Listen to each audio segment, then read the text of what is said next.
আজ একেবারে দুটো অরিজিনাল তেলাপিয়া নিয়ে চলে আসলাম। গায়ের রঙটা কালো বলে কিন্তু কিছু মনে করবেন না, এটাই হচ্ছে অরিজিনাল তেলাপিয়া। আর তাও একদম দেশি মাছ দুটো।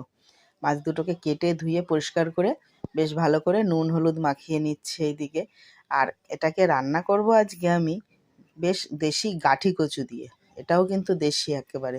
সেটাকে হচ্ছে প্রেশার কুকারে একটা সিটি মারার জন্য বসিয়ে দিলাম। আর এদিকে ধনে জিরে আর শুকনো লঙ্কা একসাথে করে এই ফাঁকে শিলে বেটে ফেললাম। আর এই দেখুন গাঠি কচুগুলো সিদ্ধ কত সুন্দর হয়ে গেছে।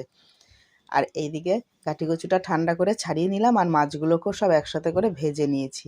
আর কড়াইতে কালো জিরে আর টমেটো দিয়ে দিলাম, দিয়ে একটু ভেজে নিয়েই বাটা মশলাটা পরিমাণ মতো নুন হলুদ দিয়ে বেশ ভালো করে কষিয়ে পরিমাণ মতন জল দিয়ে ঝোলটা যেই ফুটে উঠলো গাঠি কচুগুলোকে দিয়ে দিলাম। আর হচ্ছে মাছগুলোকেও সব পরস্পর একসাথে করে সবটাই দিয়ে দেবো। এরপরে ফোটার অপেক্ষা, ফুটে উঠলেই ওপর থেকে ধনেপাতা ছড়িয়ে নামিয়ে নেবো আর দুপুরে বসে গেলাম।